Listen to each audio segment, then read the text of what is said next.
afternoon, Ma'am Herda. Good afternoon, classmate. Now, ako ang susunod na magtatalakay ng question number 49 and 50 at 59. Ngayon, magsisimula tayo sa number 49. So, let's start the number 49. You can see the question is, so you be in order for us and get this problem solving. So what are going to do is we use the promotion to solve this. So as you can see, based on the question, we have, if a basketball player hits 10 home runs and in the first 45 games at the same rate, how many home runs can we expect to hit during the 162 games season? So I will show you the formula for the proportion. So ito yung gagawin natin. Ibibigay ko ang formula. Ay, bibigay ko yung given, sorry. So, direct to proportion o variation formula tayo. So, ngayon, ibibigay ko muna yung given. Nakikita nyo naman sa screen lang dito ilalagay ko. So, ito, meron tayong 10 home runs, 45 games, 162 games. So, sa solving formula natin, meron tayong x is equal to 10. Bring down natin yung 45. So, x 162. So, ngayon, isolve na natin siya. X is equal to 10. X 162. Bring down ulit yung 45. So, ngayon, ika-cancel natin yung 45. So, ngayon, ita-times natin yung 10 at 162. So, 10 times 162 is equal to 1,620. So, dito, x is equal to 1,620. So, i-bring down natin ulit yung 45. So, ngayon, i-divide natin yung 1,620 divided by 45.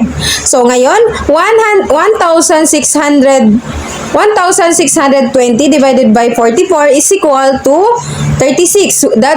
That's why ang answer natin ay 36. Bakit naman hindi natin napili ang tatlong choices na ito? Ito ang A, B, D.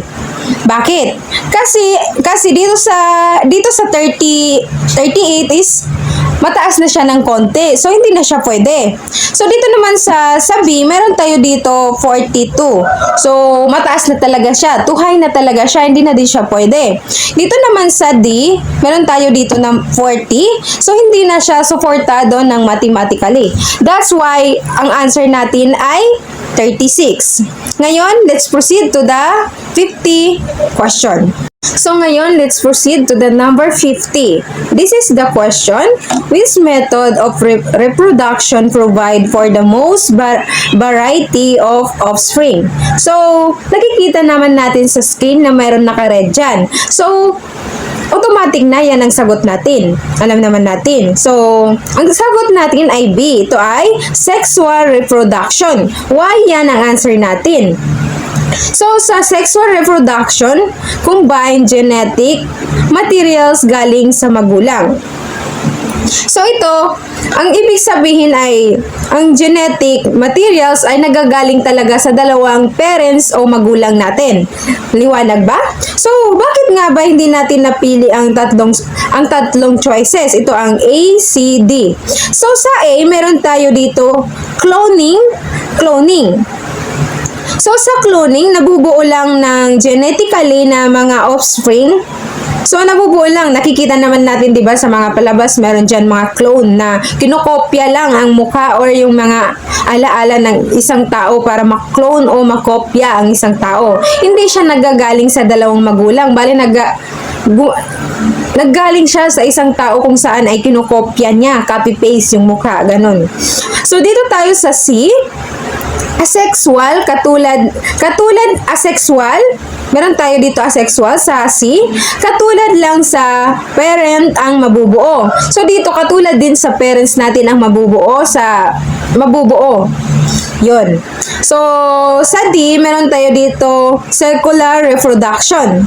So sa circular reproduction, ito ay ang nangyayari sa mitosis na identical daughter cells na hindi makakabuo ng diverse o diversity. So dito ay hindi sila nakakabuo. Bali hindi sila nakakagawa ng ganon. Hindi siya nakakabuo ng tao. Sa 51, the question is, the following except, meron sa except, maliban. Except one are experience that help student build a global orientation. So dito, kaya ito ang kasagutan natin. Nakikita nyo naman na mayroon din nakared dyan. So meaning yan ang sagot natin, yung D. Promote the develop of the strategy and the ethics bias. So bakit nga yan ang sagot natin? So base sa 51 kasi, sa 51 na katanungan kasi, sa question meron siyang except o maliban. So ibig sabihin, yung hindi kasali kasi, yung tatlong under siya sa maka-help sa student. Pero yung letter D is not kasi yung stereotype niya o ethics bias, hindi siya maka-help sa student para makabuo ng global orientation. Kasi pinipigilan na ipaunawa sa mga student ang kahalagahan at pag-unawa sa iba't ibang culture natin or mga site. So, kaya, ang napili natin ay letter D. So, sa letter D kasi, ang global orientation tungkol sa pag-unawa at application sa pagkakaiba-iba o pagkakaisa at pag-iwas sa paghuhusga. So, dito sa tatlo, under sila sa maka-help sa student. That's why ang answer natin ay letter D. So, ngayon, mag-proceed tayo sa sunod na magsasagot sa question number 52. Magandang araw. Ngayon, nandito na tayo sa tanong na bilang 52. Ang tanong ay, alin ang paksa sa pangungusap na ginagawa niya ang pagdarasal araw-araw? Ang mga pagpipilian ay letter A, ginagawa, B, araw-araw, C, pagdarasal, at D ay niya. Ang tamang sagot dito ay pagdarasal. Dahil ito ang pinag-uusapan sa pangungusap na binigay kanina sa tanong. Ito ang sentro ng kanilang pag-uusapan, kaya ito ang tamang sagot.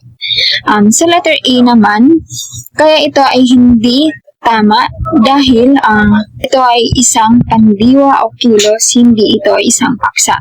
Sa letter B naman, ito ay isang pang-abay na nagsasabi kung gaano kadalas ginagawa ang isang kilos, kaya hindi ito ang paksa. At ang letter D naman ay niya. Ito ay isang panghalip na tumutukoy lamang sa gumagawa. Sa lahat ng mga choices, tanging letter C lamang ang sentro ng pag-uusap sa pangungusap na nasabi, kaya ito ay ang tamang sagot. Ngayon, dumako tayo sa tanong na bilang 53. Ang tanong ay, what instrument is used to measure the intensity of earthquake? A. Barograph, B. Thermograph, C. Seismograph, and D. Hygrograph. Ang tamang sagot dito ay letter C, seismograph. Ang seismograph ay isang espesyal na instrumento na sumusukat at nagtatala ng pagyanig at paggalaw ng lupa. Ginagamit ito ng mga seismologists para malaman ang lakas ng lindol at kung saan nanggaling ang lindol. Ito ay tanging kasangkapan na idinesenyo para sa lindol, kaya ito ang tamang sagot. Ang letter A naman, kaya hindi ito ang tamang sagot dahil ang barograph ay isang instrumento na sumusukat at nagtatala ng presyon ng hangin. Ginagamit naman ito ng mga meteorologists para makita ang pagbabago ng presyon at sa atmosfera na tumutulong sa pagsukat sa kalagayan ng panahon. Ang letter D naman na thermograph, ito ay sumusukat at otomatikong nagtatala ng temperatura. Makikita ito sa laboratorio at sa pasilidad ng pagkain. At ang letter D naman ay ang hygrograph.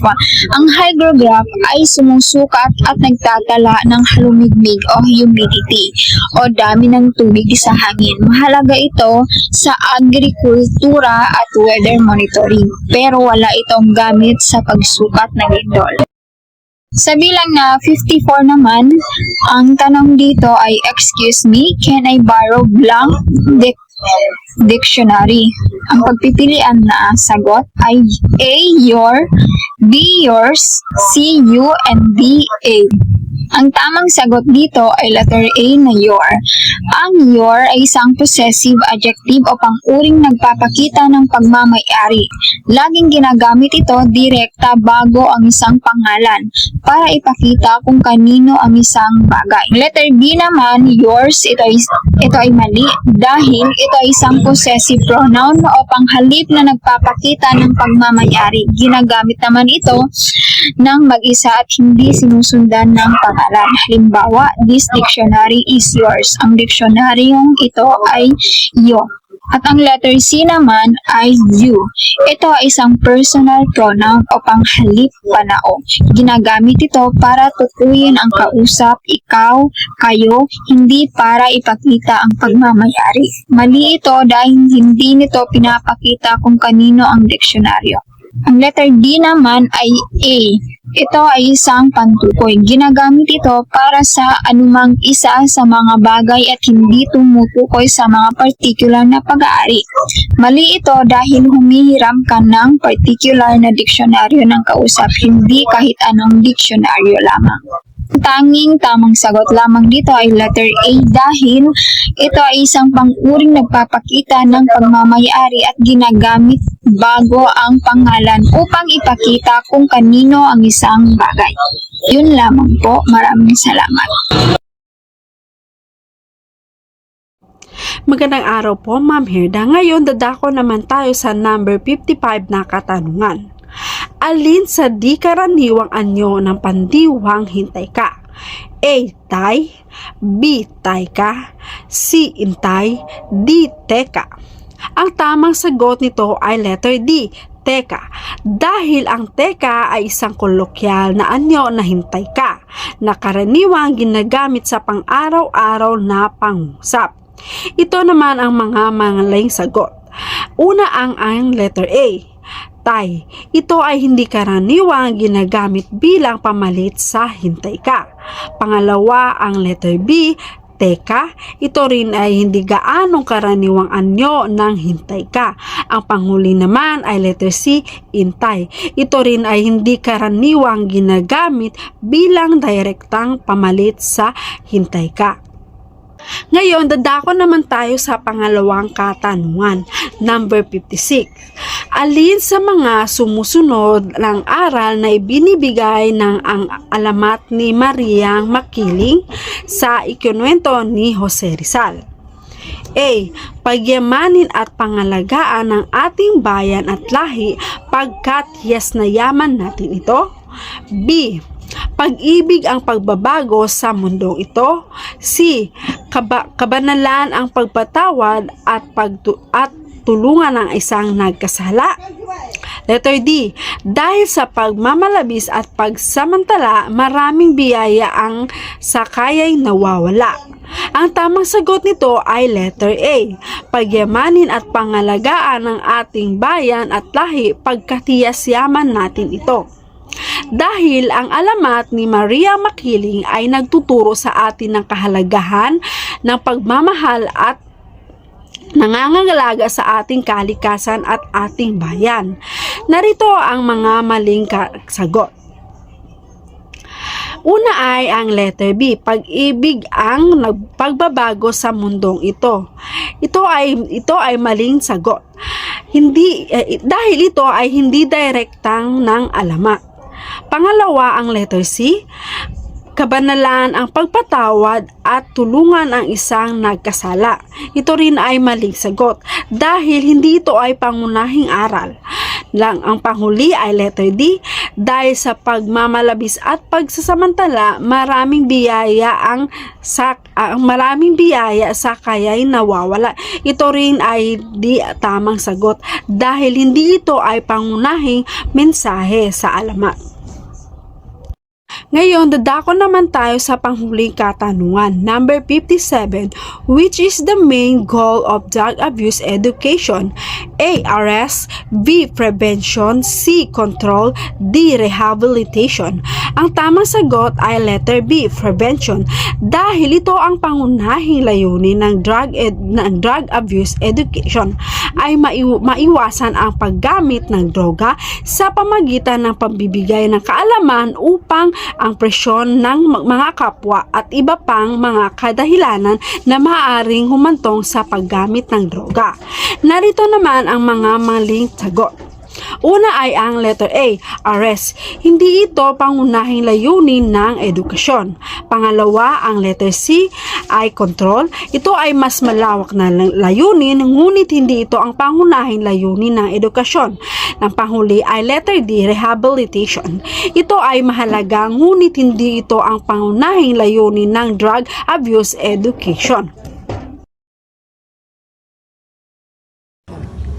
Ako nga po pala si Binibining Lian Micaela A. Iba at ang nabunot ko pong numbers sa diagnostic test ay 58, 59, 60. Ang nasa 58 po is the amount of substance having 6.02 times 10, 23 of any kind of chemical unit called an blank.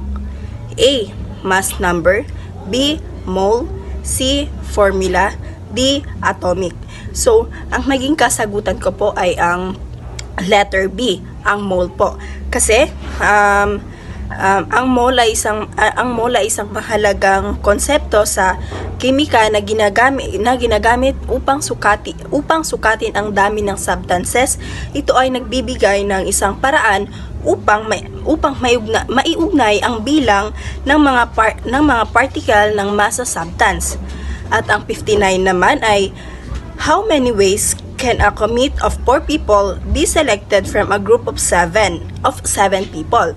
A. 35, B. 70, C. 140, D. 210. So, ang naging kasagutan ko po ay ang 35, which is ang letter A. Kasi po ito ay ang inalam muna ang formula para sa kombinasyon. Ito ay ginagamit din upang malaman ang bilang ng paraan upang makabuo ng isang grupo mula sa isang mas malaking grupo nang walang pag-aalala sa pagkakasunod-sunod. Ang formula ay para sa kombinasyon. At ang 60 naman ay a rectangle is 4 times along as it is wide. If the length of the third side, A. 2 times 32, B. 4 times 16, C. 3 times 14, at letter D. 5 times 12. So, ang naging kasagutan ko po ay ang letter C, 3 times 14. Kasi po, ang tanong ay tungkol sa isang parihaba na 4 na beses na mas mahaba kaysa sa lapad nito. Ngunit hindi malinaw kung ano ang tinutukoy ng length of the third dahil ang parihaba ay may dalawang pares na magkatulad ng gilid. Dalawang gilid na magkapareho ang haba at dalawang gilid na magkapareho ang lapad. Yun lamang at maraming salamat po.